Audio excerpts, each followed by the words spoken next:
రైతుపై ప్రతాపం చూపించిన ఏఎస్ఐ రామచంద్రపై వేటు పడింది. అంతకుముందే మంత్రి సీతక్క జిల్లా ఎస్పీ జానకి శర్మిలతో ఫోన్లో మాట్లాడారు. ప్రాథమిక నివేదిక ఆధారంగా ఎస్పీపై చర్యలు తీసుకున్నారు. భూభారతి రెవెన్యూ సదస్సులో సమస్య చెప్పుకునేందుకు వెళ్లి రైతుపై పోలీసు జులుం ప్రదర్శించారు. ఎంఆర్ఓ ఛాంబర్ నుంచి రైతును ఏఎస్ఐ రామచంద్ర మెడపట్టి బయటకు నెట్టారు. ఆర్జీ ఇచ్చేందుకు వెళ్లిన రైతుపై ప్రతాపం చూపెట్టడంపై విమర్శలు వెల్లువెత్తాయి. నిర్మల్ జిల్లా పాత ఎల్లాపూర్లో ఈ ఘటన చోటు చేసుకుంది.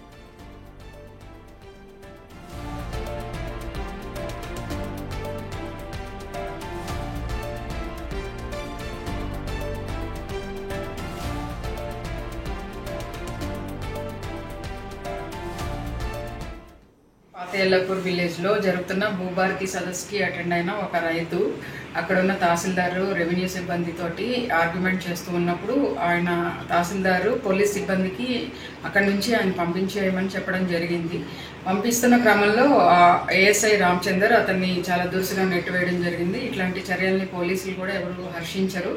ముఖ్యంగా నిర్మల్ పోలీస్ మీ పోలీస్ అని మేము ఒక క్రమంగా ప్రజలకు దగ్గరవుతూ ముందుకు వెళ్తున్న క్రమంలో ఇట్లాంటి చర్యలు అసలు నిర్మల్ పోలీసులు ఎట్టి పరిస్థితుల్లోనూ సహించేది లేదు. అలాగే మా జిల్లా ఇన్ఛార్జ్ మినిస్టర్ సీతక్క గారు కూడా ఈ విషయంలో ఆరా తీయడం జరిగింది.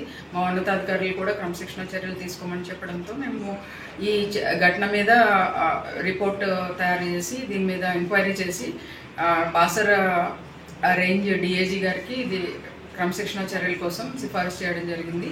ఈ రామచందర్ ఏఎస్ఐని డిఐజీ సస్పెండ్ చేశారు.